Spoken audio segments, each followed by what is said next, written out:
Well, welcome. Welcome everyone to the Michigan Department of Education's Teaching Comprehensive History webinar series. My name is Sue Carnell and I serve as Chief Deputy Superintendent for the Michigan Department of Education.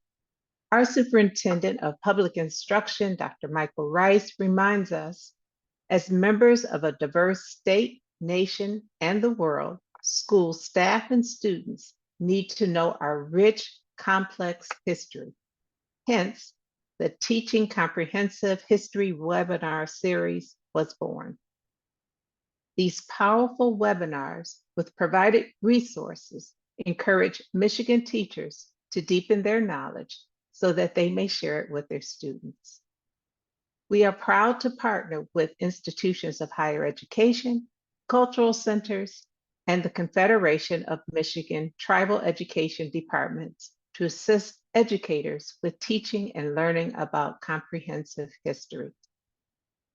Today, we are fortunate to welcome back Dr. Isabel Montemayor-Vazquez, who will share the history of the Bracero Program. Last week, Dr. Montemayor-Vazquez focused on this program from 1942 to 1964.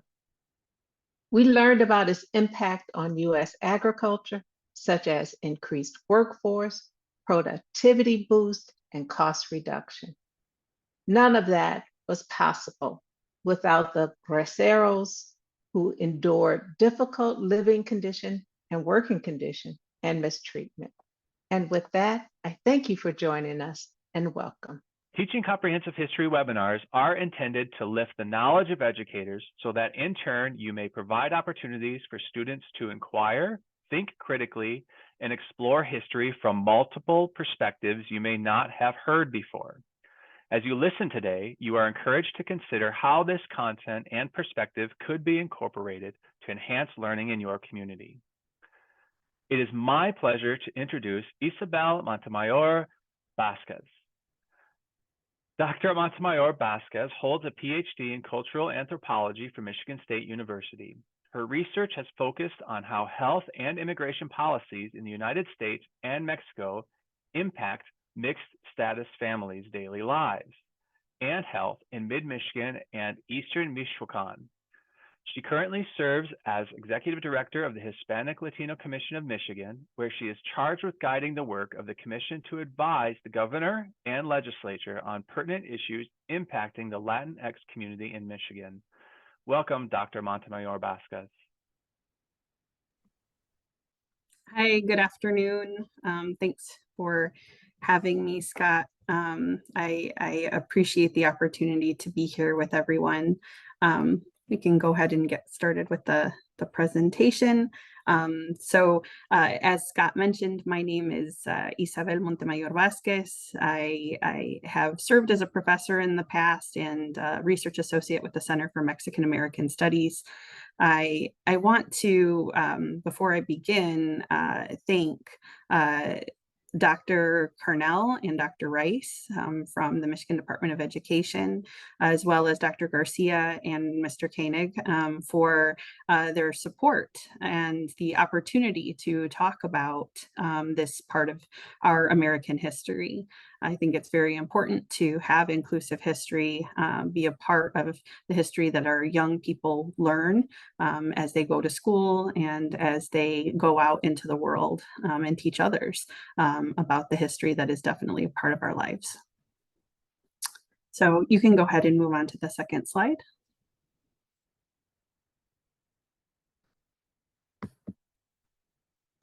So why should we care about how the Bracero program has influenced other immigration and labor policies? Well, first off, it's important because many of those labor and immigration policies are still enforced today. These policies have shaped how our country puts food on the tables of Americans every day. The Bracero program and its relationship to other policies teaches us about our continued relationship with our neighbor to the south, Mexico. It also teaches us about how policies can have a multi-generational impact.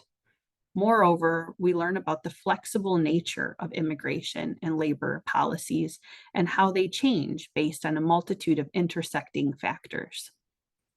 Finally, it's important to understand Bracero's influence on immigration and labor policy because the Bracero Program's legacy has a human impact. When talking about these policies, we must remember the effect they have had and are continuing to have today on those deeply embedded in bringing those policies to life, the workers themselves. You can move on to the third slide.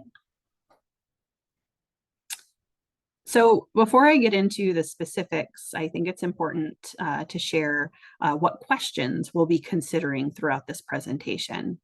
My hope is that you will have answers to these questions by the end of the presentation. So what is the Bracero Program? How did the program influence immigration policy during the second phase, which is 1942 to 1964. And specifically, we'll talk about Operation Wetback. And then how did the program influence labor policy after the second phase? So I'll talk a little bit about the A-team and what that was. And then how has the legacy of the program influenced modern day immigration? So IRCA, the Immigration Reform and Control Act.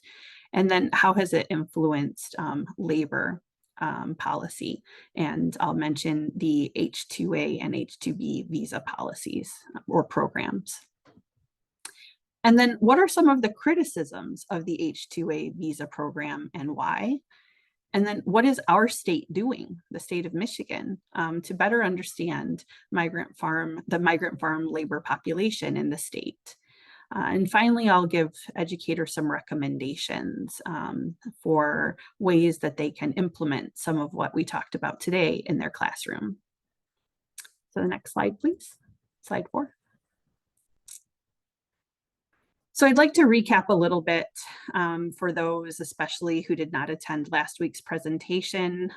Last week I spent, as Dr. Carnell mentioned, I spent a great deal of time talking about the history of the Bracero program. So I do want to just lay the foundation for the rest of what I'll be talking about by reviewing what the Bracero program was and a little bit of its history. So what was the Bracero program?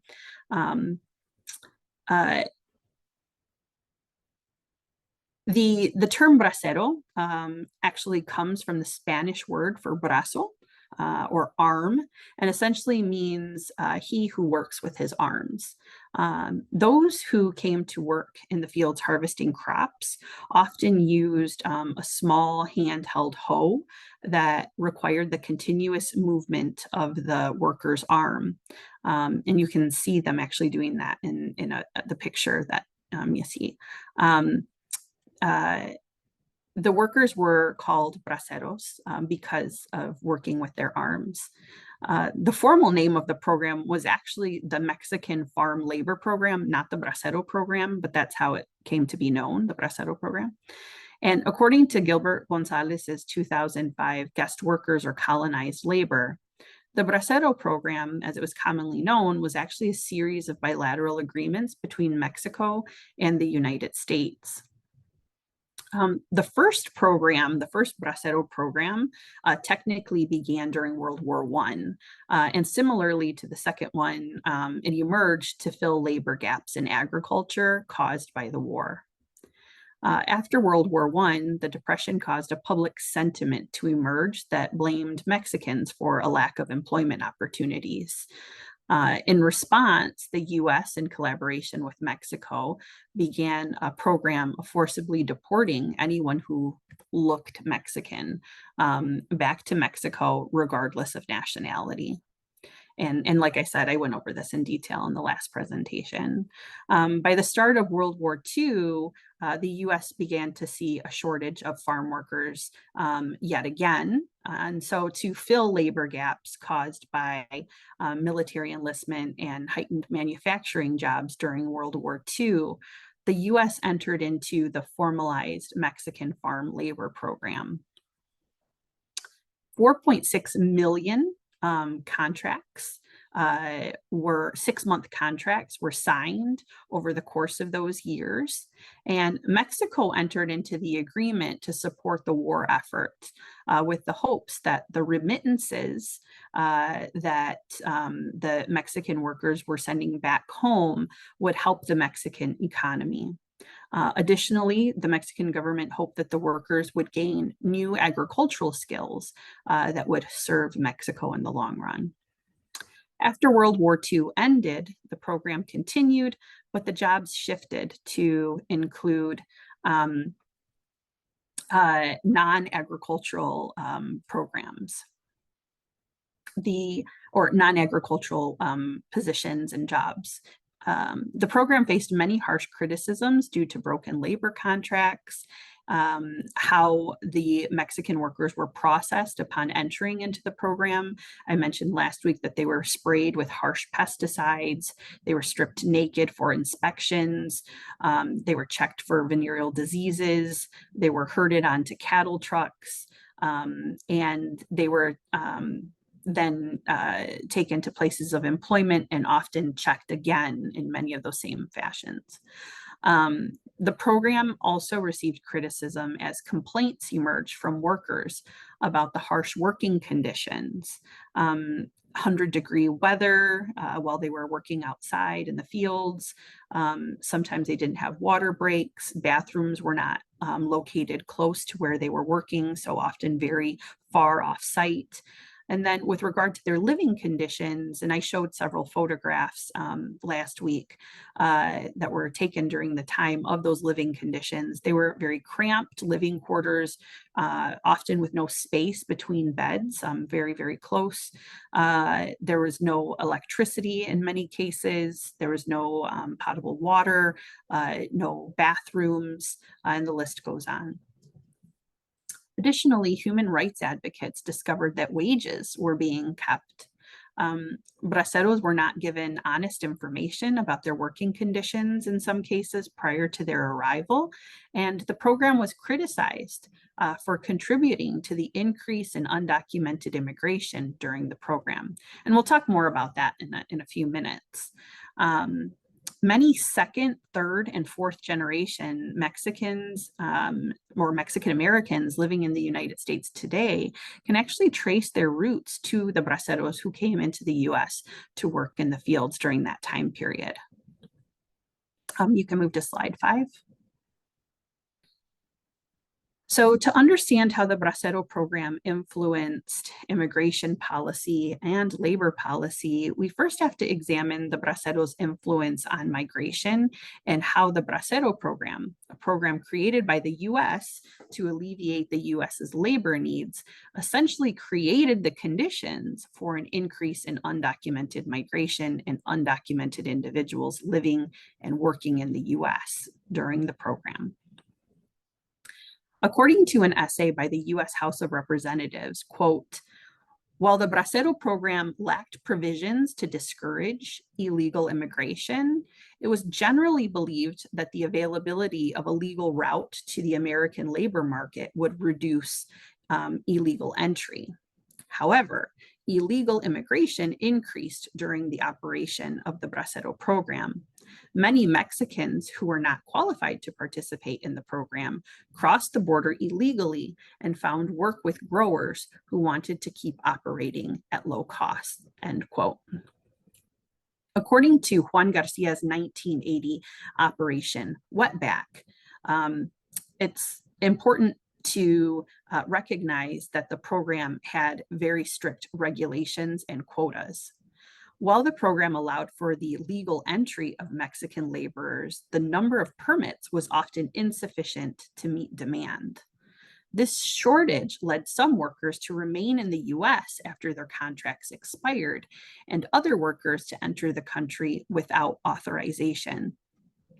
Second, many Mexicans were motivated to stay in the US due to better economic opportunities compared to what they could find in Mexico at the time. This economic disparity drove both legal and undocumented migration into the United States.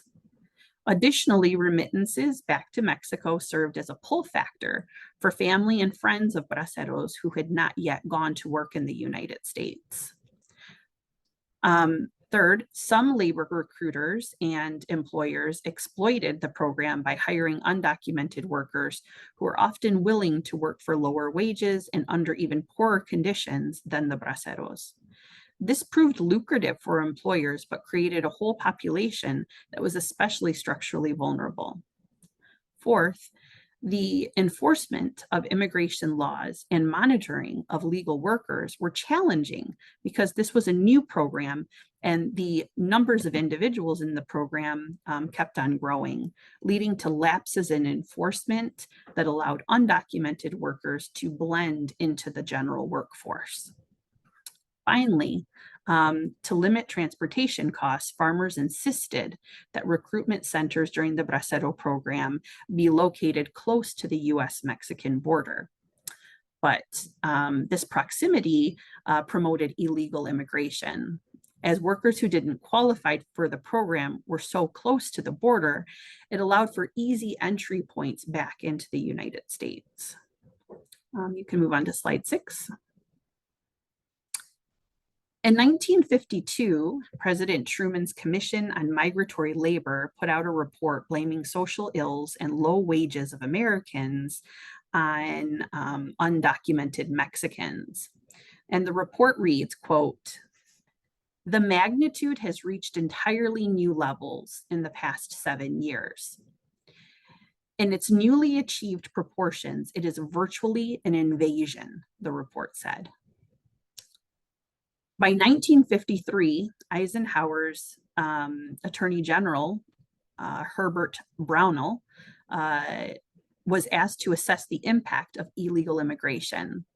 President Eisenhower's Attorney General began putting sanctions on employers to deter the hiring of undocumented workers. Because the sanctions did not work and illegal immigration persisted, the administration moved forward on plans for a deportation operation. On June 9th, 1954, INS Commissioner General Joseph Swing announced the beginning of Operation Wetback.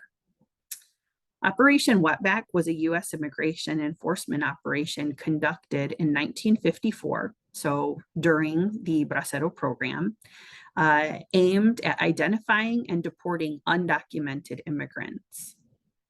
According to historian Kelly Lyle Hernandez, quote, "The crimes and consequences of illegal immigration," her book, "The Crimes and Consequences of Illegal Immigration," Operation Wetback began in response to growing concerns about illegal immigration from Mexico into the United States.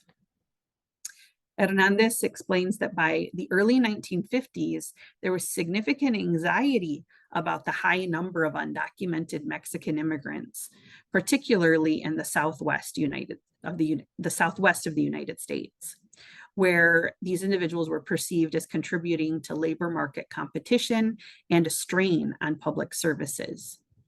Additionally, there was pressure from agriculture and business interests who wanted a controlled and legal flow of labor at the time. The operation was part of a broader trend during that era of increasing enforcement measures and heightened security concerns related to immigration. The operation, as you can hear, was given a very derogatory name reflecting the prejudices of the time. According to Hernandez, wetback comes from the idea that undocumented Mexicans were known to swim across the Rio Grande to get to the US, leaving their backs wet once they arrived. The program was launched by Border Patrol and involved a large-scale sweep, including the use of aircraft and coordinated efforts across various locations. It's estimated the operation led to the deportation of 1.1 million people. Though the program was deemed a success, those successes didn't last very long. Undocumented entry exploded again after the United States terminated the Bracero program in 1964. Move to the next slide, slide 7. Historian May Nagai describes in detail in her famous book, Impossible Subjects, the deportation procedures Mexicans and Mexican Americans endured during Operation Wetback, with individuals citing crammed buses, planes, and even cramped boats. According to Kelly Hernandez and Juan Garcia, the Mexicans involved in Operation Wetback were delivered into obscure and remote locations in Mexico that many of these individuals had never been to before, with the hope that the individual would not return to the United States. Out of fear of dying or contracting a disease or heat exposure or heat stroke, or in some cases, poor treatment during custody, many Mexicans voluntarily repatriated themselves back to Mexico. The Immigration and Naturalization Service at the time argued that they had successfully deported between 1.1 and 1.3 million Mexicans. However, the numbers are estimations, as many of the individuals returned to the United States and may have been deported multiple times. In the picture on this particular page, you see hundreds of individuals being marched into Mexico during Operation Wetback. You can go ahead and go to the next slide. So after the Bracero ended, some interesting things happened. According to journalist Gustavo Arellano for NPR, in 1965, as a response to the lack of braceros after the end of the program and for fear of crops not getting harvested, the Secretary of Labor at the time, Willard Wirtz, attempted to recruit 20,000 high school varsity athletes without summer jobs to heed the call and serve their country as farm laborers. The program was called the A-Team, not the A-Team we're all familiar with. It stands for Athletes in Temporary Employment as Agricultural Manpower. In this picture, you can see San Diego high school students sitting on a bus awaiting their ride to Blythe, California to go pick cantaloupes in the summer of 1965. These individuals were recruited as part of the A-Team, which is a government program used to replace migrant farm workers after the Bracero program. And they specifically sought out high school athletes who are on summer vacation to take on these endeavors. This picture is courtesy of the San Diego Union Tribune for NPR. Wirtz's scheme seemed to work at first. About 18,100 teenagers signed up to join the A-Team. However, only about 3,300 actually made it into the fields to actually begin picking crops. The program didn't last long as the high school students began to boycott the working conditions and the living conditions weeks after beginning. And over 200 of these students from various states actually staged strikes to bring attention to the conditions they had endured for weeks. A-teamers claimed that temperatures in the dormitories exceeded 100 degrees at times, and early in the morning, temperatures in the fields could also easily reach over 100 degrees. According to Stony Brook University history professor Lori Flores, A-teamers brought attention to the difficult farm working conditions they had to endure for a few weeks, while simultaneously shedding light on conditions Mexican farm laborers had endured for decades. The program was unsuccessful as the Secretary of Labor was unable to recruit the demographic he had hoped, young athletes. The majority of young athletes at the time are actually spending portions of their summer conditioning for their sport. So those individuals weren't available. Many of the individuals they recruited were students who actually hadn't played a sport at all while they were in high school. According to an NPR interview with a former A-teamer from 1965, quote, students were housed in any defunct housing, old army barracks, rooms made from discarded wood, and even buildings used to intern Japanese Americans during World War II. You can go to the next slide, slide 9. So in this photo, you see the exterior view of the barracks where former A-teamer Randy Carter, who was interviewed by NPR, and his classmates lived for the summer. And this picture was actually taken in 1992. Carter said that even in 1965, the housing was already dilapidated. The University High crew he served with worked 6 days a week with Sundays off, and they were not allowed to return home during their time working as an A-teamer. The long and short of this program was that the several thousand high school students were unable to fill the labor gaps and shortages left by the Bracero program. Employers continued to rely heavily on undocumented workers who were both newly arrived and those who had remained after the Bracero program ended. Go ahead and move to the next slide, slide 10. So after the Bracero program ended in 1964, there were several factors that contributed to the presence of many undocumented Mexicans in the United States. The first factor was economic opportunities.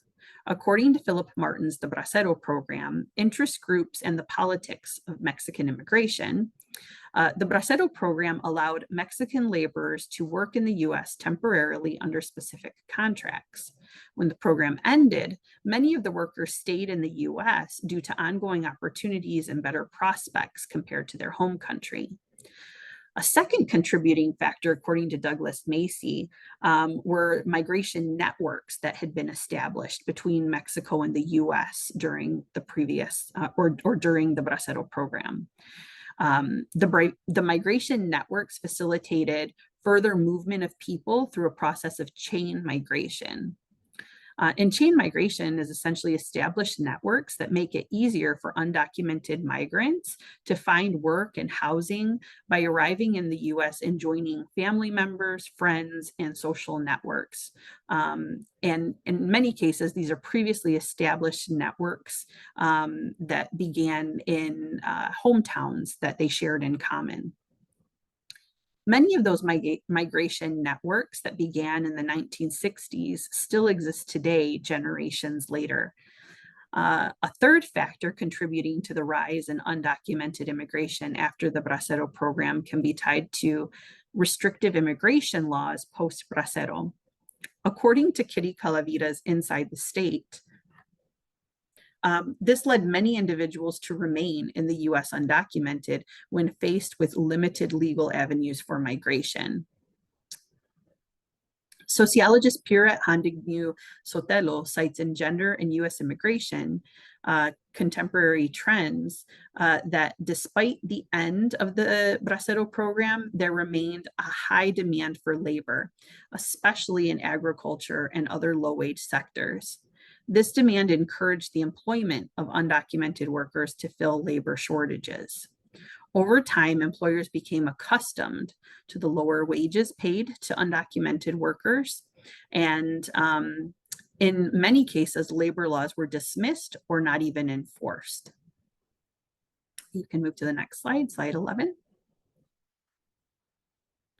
The Bracero program allowed Mexican laborers to work in the US agricultural sector and other sectors temporarily. Although it aimed to address labor shortages during World War II and afterward, it led to long-term issues related to undocumented immigration. Many workers who came over during the program overstayed their visas or were not properly documented when the program ended, contributing to the rising number of undocumented immigrants in the US. It also highlighted the need for comprehensive immigration reform. The Immigration Reform and Control Act was partially a response to the issues raised by the Bracero program, especially illegal immigration. By the 1980s, which is when IRCA came about, there was a significant increase in undocumented immigration, and the existing framework was deemed insufficient to address those challenges, according to President Reagan. Policymakers recognized that addressing the problems of undocumented immigration required not only stricter enforcement, but also a path to legalization for those who had already settled in the US. IRCA, the Immigration Reform and Control Act, provided a path to legal status for undocumented immigrants who met certain criteria, like residing in the US continuously since January 1st, 1982, and the individuals had to undergo background checks. It also allowed them to apply for temporary residency and eventually permanent residency if they met certain requirements, such as working and also proving that they were not a threat to the United States. The act introduced penalties for employers who knowingly hired undocumented workers. This was aimed at reducing economic incentives for illegal immigration by targeting those who employed unauthorized workers, according to Anderson's work in 2000. According to the U.S. Department of Justice, IRCA also included provisions to strengthen border enforcement with increased funding and resources allocated to Border Patrol and immigration enforcement agencies to better control illegal crossings and reduce the flow of undocumented immigrants. You can move to slide 12. The Bracero program not only influenced immigration laws, but also had a strong influence in the creation of labor laws that continue to this day. The H-2A and H-2B visa programs designed to address labor shortages in agriculture in one case and non-agricultural sectors in the other. These programs allow employers to bring foreign workers into the United States for short-term jobs, provided specific conditions are met. The H-2A visa program was created by the Immigration and Nationality Act of 1952, so actually during the Bracero program. And it formalized the process for bringing foreign workers into the United States for temporary agricultural work. It was intended to address labor shortages in the agricultural sector and ensuring that U.S. farmers could meet seasonal labor demands on an annual basis. The program ensures that U.S. workers are not displaced by foreign labor and that foreign workers are employed in conditions comparable to U.S. standards. The H-2B visa program was introduced later in 1990. This program expands the scope beyond agriculture to include industries industries for these guest workers. It aimed to alleviate labor shortages in non-agricultural sectors such as hospitality, landscaping, and construction. The purpose of the H-2B program was to address labor shortages in seasonal or peak load non-agricultural industries. The program supports industries that experience fluctuating labor demands, particularly during peak seasons. So that means that they may hire workers from the United States year-round, but there are certain points of time during the year where they have a peak and they don't have enough laborers or workers at that particular time. So they bring in foreign labor to work on short contracts to support their efforts. Here in Michigan, we have a lot of individuals who come on H-2B visas, and these are workers that you might see on Mackinac Island and in Mackinac City in gift shops, restaurants. Sometimes they serve as cleaning personnel, landscapers. These are all different types of jobs that are supported on H-2B visas. And they fill temporary work demands due to the tourist industry here in Michigan. And I'm going to draw your attention specifically to the H-2A program because of its focus on agricultural labor. According to a report called Ripe for Reform, prepared by an international advocacy organization called Centro de Derechos de Inmigrantes, Over 90% of the H-2A visa holders in the United States hail from Mexico.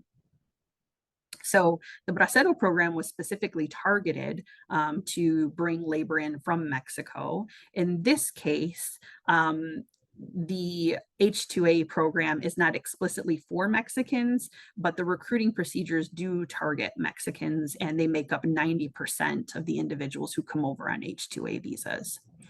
The overwhelmingly majority of visas issued under the H-2A program are issued to men from rural areas, and many of these individuals are indigenous. The Centro de Derechos de Inmigrantes argues that this is, quote, not an accident. In their ads for H-2A workers, employers and recruiters clearly express their exclusive preference for men. Young single men fill the role of agricultural labor as they are able to endure long hours and excessive conditions and are overwhelmingly recruited by farm labor contractors for employers for this specific reason. According to the Department of Homeland Security, women have constituted only about 6% of H-2A visas, H-2A visa recipients in the US. Upon arrival to the US, the farms these workers work on are usually isolated. They're usually rural environments where the workers have no access to transportation or resources that are in their native language. These experiences are completely new environments for these individuals, especially if they are new to the H-2A program. You can move to slide 13. So this is the H-2A worker rights card that the Department of Labor ensures that workers receive by giving these to employers to then pass out to workers. And these cards outline the disclosure statement explaining that all workers must be given a copy of their work contract, that their wages must be paid at least 2 times a month. They must receive a pay stub at each payday listing their rates, their hours, their deductions and earnings, and they must be guaranteed at least 3/4 of what was promised in their original contract. Additionally, the card explains that transportation from their country of origin to place of work must be covered by the employer, including daily meals to the work, including daily meals at their work location. Any travel and visa related costs must be reimbursed within the first work week. Regarding housing, the card reads that workers are entitled to free housing and free daily transportation to and from the work site. So they are insured transportation, but it's to the work site.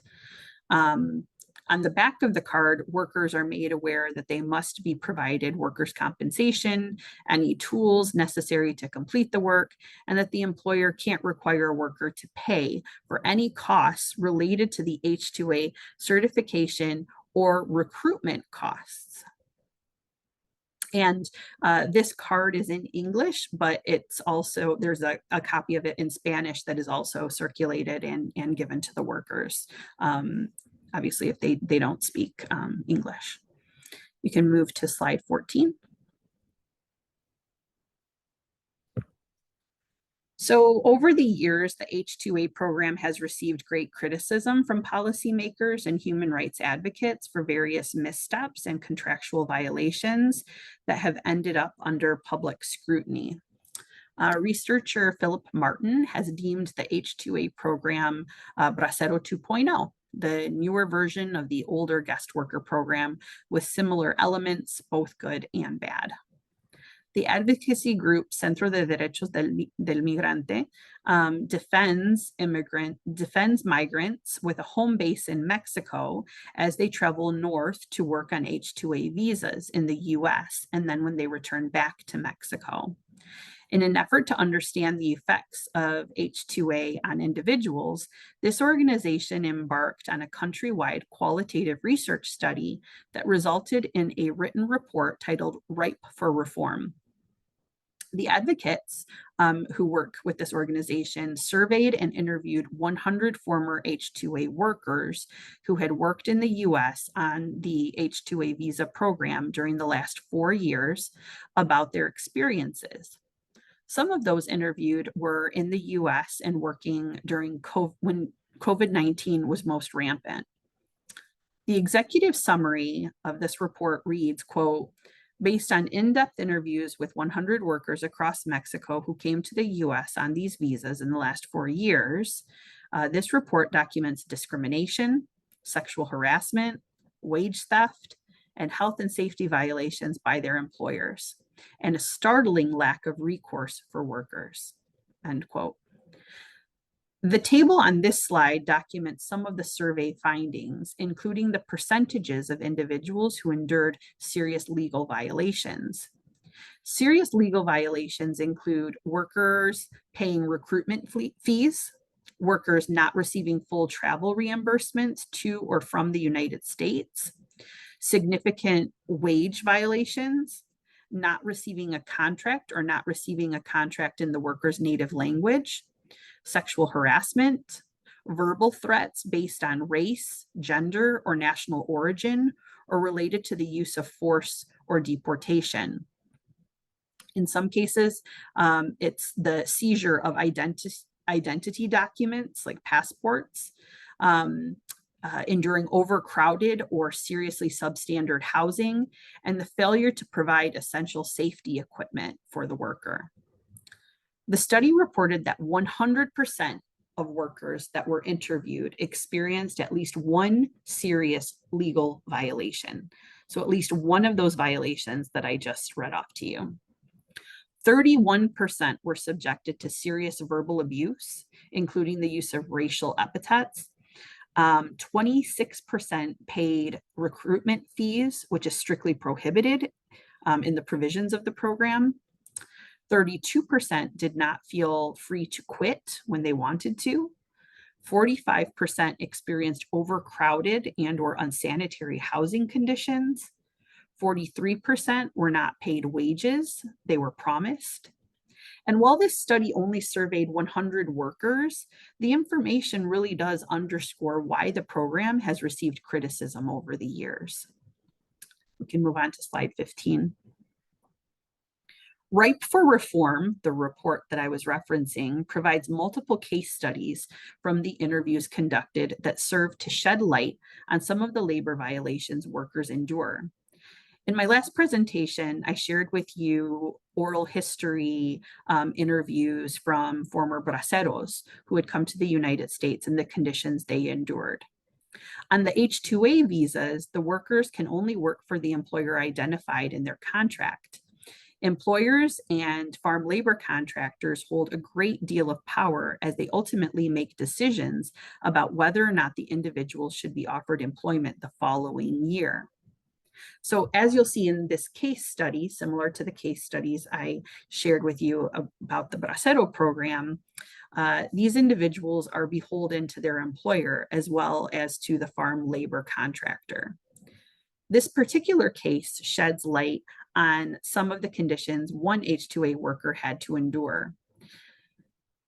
It reads, quote, when Mario signed up to work in Washula, Florida during the spring of 2019, his recruiter failed to give him enough time to read the employment contract. I just had time to sign. Labor violations continued throughout his journey to and in the United States, leading to the tragic death of one of his co-workers. Originally from Oaxaca, Mexico, Mario arrived in the US to work picking cranberry, blackberry, corn, and onions. In total, he paid about 40,000 Mexican pesos, more than 2,000 US dollars to travel to the United States. These costs included a hefty $650 US dollar recruitment fee, and his employers did not reimburse any of these expenses. Conditions in the US were deplorable. He says, quote, I lived in a kitchen pen made out of thin metal material that was in bad shape, and it had bunk beds with 30 or 40 other people. Anyone was able to enter, end quote. He was charged $1,000 a month to live there. His weekly wages were between 300 and 400 for over 80 hours of work. He worked every day and received no lunch or rest breaks. In the fields, their supervisor verbally and emotionally abused Mario and his coworkers. They received their wages in cash, but were handed payment stubs with significantly higher and inaccurate wages. Once a colleague took pictures of the payroll and the employers threatened to return him to Mexico. The employer also scolded us when we didn't want to go in the rain because our boots and feet would be hurt. You can move on to the next slide, slide 16. Advocates claim that the H-2A visa program has seen cases of wage theft and threats of deportation, workplace threats, unsafe housing, illegal recruitment fees, coercion, and displacement of U.S. workers.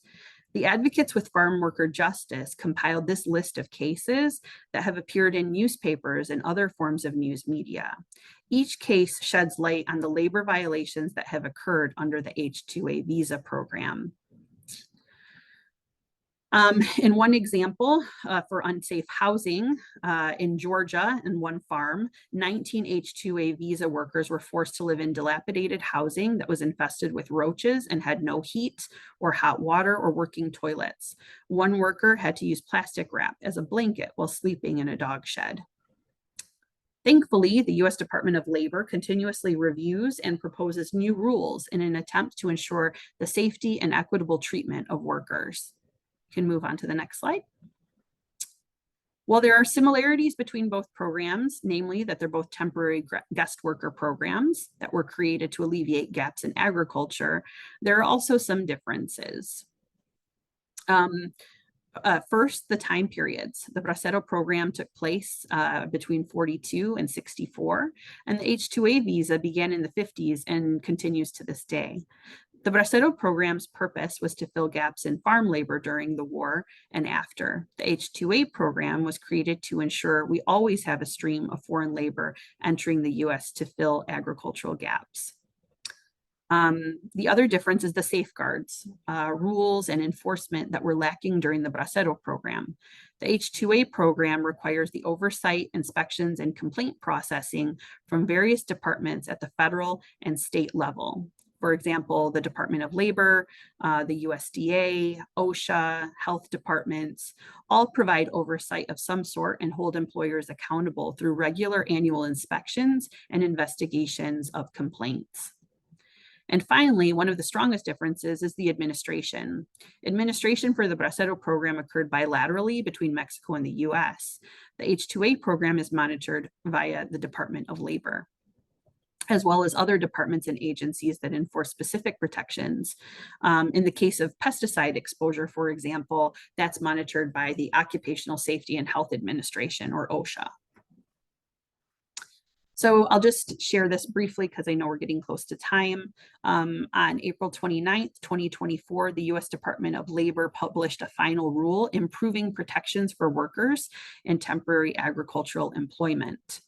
The changes include empowering workers to advocate on behalf of themselves and their coworkers regarding working conditions, improving accountability for employers using the H-2A program, improving transparency and accountability in the foreign labor recruitment process, requiring seatbelts in most vehicles used to transport workers, enhancing existing enforcement provisions, improving transparency into the nature of the job opportunity by collecting additional information about the owners, operators, managers, and supervisors, and then clarifying when termination is for cause, revising provisions and codifying protections that are outdated, unclear, or subject to the misinterpretation of the current regulations. The worker protection rule is effective. It was effective as of June 28th, 2024. You can go ahead and jump to the next slide. According to the USCIS H-2A Employer Data Hub, the U.S. has slowly been incrementing their number of H-2A visas approved on an annual basis. We saw some decline during the peaks of COVID, but as you can see, in Michigan from 2015 to 2024, we saw an overall increase of 248 employers that petitioned and an increase of 8,669 beneficiaries approved. Those trends can also be seen in California. You can move on to the next slide. So just very briefly, I wanted to mention that Michigan is currently embarking upon a migrant seasonal farm worker enumeration profile study. Michigan is very progressive in understanding that this population, the demographic of the migrant seasonal farm worker population, is shifting and changing. And we want to better document in a more robust way how these individuals are coming into the United States, where they are coming from, and then the demographic profile of them. Who are they and where do they live here in the state of Michigan? Are we seeing more single men coming into the state, or are we still seeing lots of migrant seasonal farm working families? We should have the results of the study in another 2 years. I'm overseeing the study, and we are hiring the researchers to conduct the statewide surveys and qualitative interviews this month. So we'll have more information posted at the end of that research project. In closing, I want to, and this is the last slide, slide 21, I want to offer up some suggestions connected to the themes of today's lecture. First, immigrationhistory.org has some wonderful lesson plans tied to better understanding Operation Wetback, chain migration, and immigration enforcement. Educators can go over the historical components of various immigration programs and then lead activities that cause students to consider the impacts of such legislation and enforcement. Related to undocumented immigration from Mexico into the US, the book Boy from Mexico, An Immigration Story of Bravery and Determination, explains the lengths individuals traverse to get into the United States. The Distance Between Us by Reina Grande is a memoir of a young girl who lives in Mexico and then traverses the border and becomes an immigrant here in the United States. And then The Line Becomes a River is a powerful and thought-provoking book about Mexican immigrants written by a former Border Patrol agent. So it brings a very interesting perspective to understanding the humanity of immigration. I hope that today's presentation shed new light on how policy from decades ago can have a trickle-down effect on labor and migration trends. While the H-2A and H-2B visa programs like the Bracero Program offer great contributions to the US economy in the form of agricultural labor and non-agricultural labor, we must not lose sight of the human element and remember that even with great oversight mechanisms in place, with the increased numbers of visas, enforcement and monitoring can become much more complex and challenging, leaving individuals to fall through the cracks. So I want to thank you for your time, and I know that this presentation will be posted, and if you go to the very last slide, my email is listed there if educators would like to contact me or have any questions. Thank you.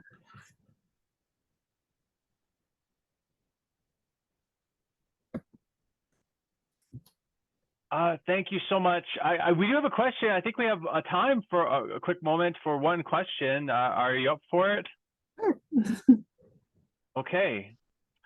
So here's a question that came in. I think it's a good question, and it actually really ties into some personal finance policies that have more recently passed in the state of Michigan, and tie with today's conversation. So the question asks, did the United States government or the employers of these workers ever help Braceros learn about what they should do with their income? So open a bank account and investments, any type of financial literacy learning. Good no, question. No, that's a great question. Unfortunately, during the Bracero program, there was very limited communication really between the government and the workers. All communication was between the workers and the labor contractors. And as we went over in the last presentation, a lot of times those labor contractors did not disclose the full kind of parameters of the work involved or living conditions or what the worker would experience. Yeah, to no surprise based on the information that's been presented in the last two webinars, but it's certainly in line with being awareness and creating awareness of these issues that we're talking about here. An interesting comment to share, not necessarily a question or comment, but no notes. What this individual visited Mackinac Island had the opportunity to speak with a worker, and that worker had said that she had to pay for her housing, and also noted that when she was ill, her pay was docked. So if she wasn't healthy enough to work, lost pay. So, you know, this is why we're doing the work we're doing here in the webinar, right? And creating awareness and understandings around past history and then even connections into today. With that said, Dr. Montemayor-Vazquez, we really appreciate your presentation, your time, your effort in the planning into this. Your work is very important to us as Michigan educators. It does provide support for teaching comprehensive history within our classrooms. We sincerely appreciate you expanding our understanding from this new, unique, not new, but unique historical perspective. So thank you so much.